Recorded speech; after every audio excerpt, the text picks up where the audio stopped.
कुछ वाकयात, कुछ बातें इतनी हैरान कुन होती हैं कि उन पर यकीन करना मुश्किल होता है, लेकिन इंसानी तारीख ऐसे भयानक मगर सच्चे वाकयात से भरी पड़ी है जिनको सुनकर आदमी के रोंगटे खड़े हो जाएं। आज की वीडियो में हम आपको तारीख से ऐसी ही 5 सच्ची मगर चौंका देने वाली कहानियां सुनाने जा रहे हैं जो शायद इससे पहले आपने कभी नहीं सुनी होंगी।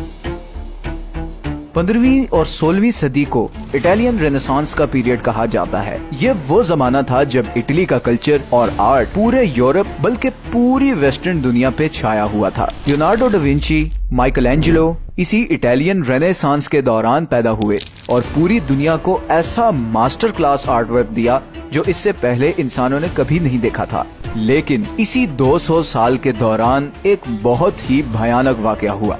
1494 में यूरोप में एक ऐसी बीमारी फैल गई जिसने लोगों को रियल लाइफ ज़ॉम्बीज बना दिया। ये ऐसी खतरनाक बीमारी थी जिसमें आदमी के सर और चेहरे से सारा गोश्त आहिस्ता आहिस्ता उतर जाता था। जरा सोचें कि हर तरफ आपको ऐसे लोग नजर आते थे जिनमें किसी का नाक नहीं था, किसी का कान नहीं था और किसी के तो पूरे चेहरे पे गोश्त ही नहीं होता था। उस जमाने में फ्रांस और इटली में यह नजारा बहुत आम था। अगर आप उस जमाने में यूरोप जाते तो ऐसा लगता जैसे हर तरफ हॉरर मूवीज वाले ज़ॉम्बीज फिर रहे हों। इस बीमारी का नाम है सिफिलिस और ये एक सेक्सुअली ट्रांसमिटेड डिजीज है। उस टाइम पर एंटीबायोटिक्स डिस्कवर नहीं हुए थे और इसीलिए सिफिलिस एक जानलेवा बीमारी थी। ये बीमारी सबसे ज्यादा प्रोस्टिट्यूट्स में पाई जाती थी और इसीलिए 16वीं सदी के बाद इंग्लैंड और यूरोप में प्रोस्टिट्यूशन को सख्ती से रेगुलराइज करना शुरू कर दिया गया। कुछ लोगों का ये भी ख्याल है कि ये एक डिवाइन पनिशमेंट थी उस बेहूदगी पर जो उस टाइम यूरोप में फैली हुई थी। खैर